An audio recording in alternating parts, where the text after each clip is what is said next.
Python lists are great, but they're far too slow and limited for serious maths. That's where NumPy comes in.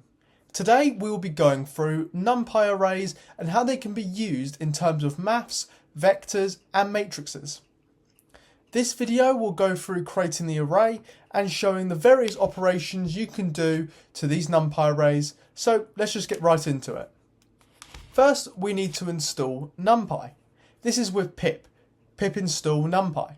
However, if you're in a virtual environment like I am, for me I did source.venv/bin/activate, then the next line python-m pip install NumPy. Once this is done, let's start by creating the arrays. This is with the name of the array and set it to NumPy or MP in our case, of importing NumPy as MP, then .array. Next, in brackets, we place in our array, nice and simple, the list 10, 20, 30, 40 and 50. Now we have our regular Python list operations that are the same for the NumPy arrays. Indexing elements just by placing the index in square brackets after its name. So for this we have first element at 0 and third element at 2. Then, just like a normal list, the last element can be found with -1 in the square brackets.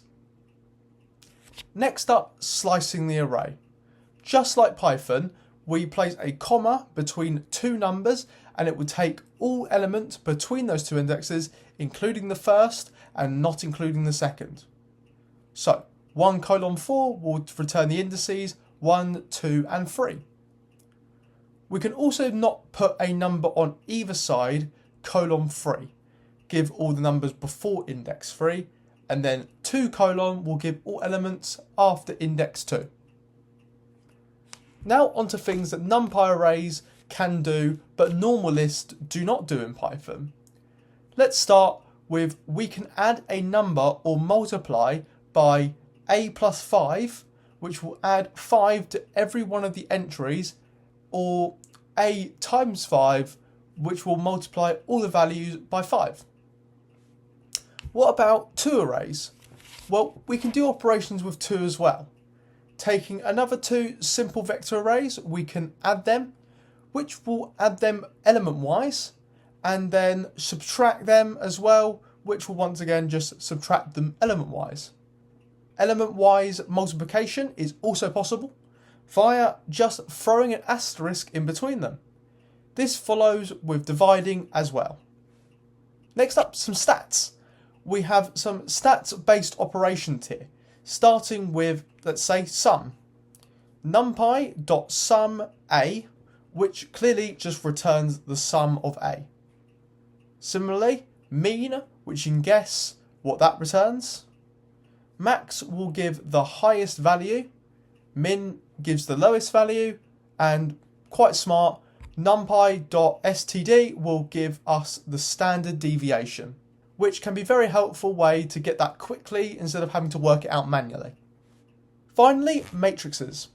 We can define these with the normal NumPy array, but this time we will have a list within lists, where each list will represent a row. We can find the transpose of this matrix with a simple .t after the name. Another slightly more writing, the determinant we can find with numpy.lionelg.det. Then in brackets the matrix, as we can see, that gives the determinant. Similar command, invert the matrix with inv instead of det. Great. And now defining another matrix, the final operation of the day, matrix multiplication. Multiply two matrices together by an @ symbol in between them.